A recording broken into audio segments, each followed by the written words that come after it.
uko. ndokwandaishanda. Ndokanga makazitaka kuma private seri. Ndokwandaishanda. Saka ndakamba ndasiya ndatonzwa kuti kunoku kune basa naSenzeni. naSenzeni chai.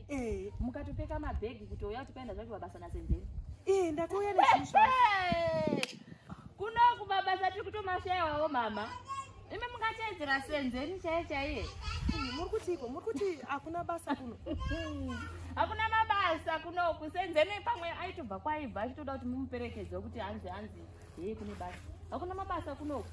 Tiri kutomatsvaka mabasa chimashayawa. Senzeni anonyepa makuhwa akamuwandira paya mwana wedu. Ndachosiya kaini basa ini. Senzeni uya kuno. Mudei. Uya kuno. Ana ndizodani ngamakuwa. Ndowaiti kuno kune basa. Ana nditi zvemakuwa temakuwa nyimogero udaze kungozo. Nemi mwana we asa right. Anditakuudza izi. Kwamakuwa ati naye Senzeni. Kushandiswa naSenzeni muchatobata zvenyu bhegi renyu monyatsodzokera zvakanaka. Ndochinopinda pai ndasiya basa ndikati basa. Musangotanga nekutanga kuti kwanzi ndakutosiya basa nekutoudza murungu ndakusiya basa. Unotsvaka rimwe uchiri pane rimwe wozomuudza rimwe kana wari wani.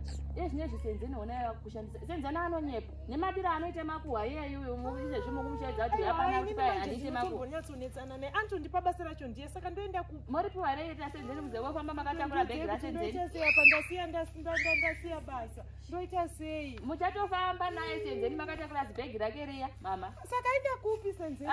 Senzeni anotsikisa dzakawanda. Senzeni era musati pamuziveni.